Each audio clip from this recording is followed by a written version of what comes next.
Kodėl iškirtus mišką yra paliekama keletas senų, apdžiūvusių, be viršūnių kamienų, tam tikros rūšies paukščiams perėti?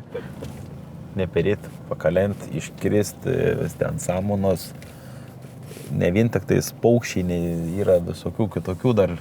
Tie gyvių, kuriais maitinas tiek patys tie paukščiai, miškiai ir taip toliau, visokias lervos paukščiai, tai irgi kažko turi maitintis. Richardas Raudonius klausia, ar esi skaitęs Konstituciją? Konstitucija, taip pasakysiu.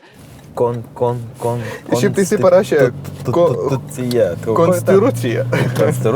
Nu, bet aš manau, jam labai svarbu. Čia buvo tokia darbo partijas lygtais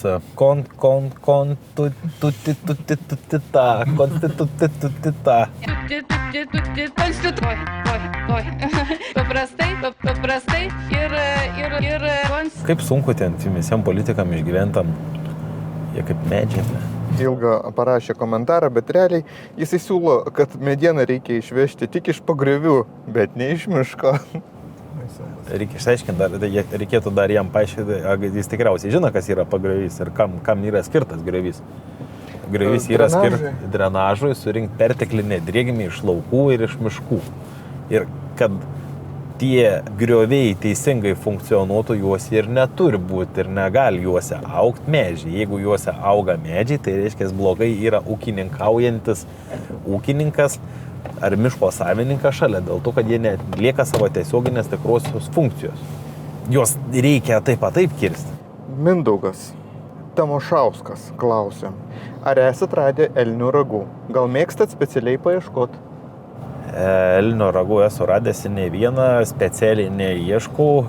Kitų, kaip suprantu, žmonių yra ne vien tik tais hobis, bet vienas iš uždarbio ir šaltinių. Pavasarį, kada pradeda mesti ragus, kiti net specialiai vaikšto, ieško, čia kaip grybų. Už kilogramą tenais dar kiek žinau gerai moka tie patys elniai. Kasosi tuos ragus, kurie nukrenta ar ten išbėgia iš miško į griovį, kokie atsitrenkia tie ragai, tiesiog jie nulūžta arba besikasydami į drebulės ar bet kokį kitą išvirtusį medį, jie tiesiog, kada jiem jau pradeda tiek neštėti, nes jie tiesiog ciklas yra numest tos ragus. Ir jie tenais tos ragus ir pameta prie nuvirtusių medžių arba prie kažkokių griovių tiesiog. Įdomu, ten geras biznis jūs ten ieškoti ir...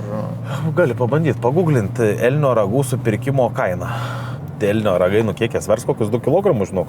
Perku briedžio ragus, tik su kaukolė pilna ir nemažiau.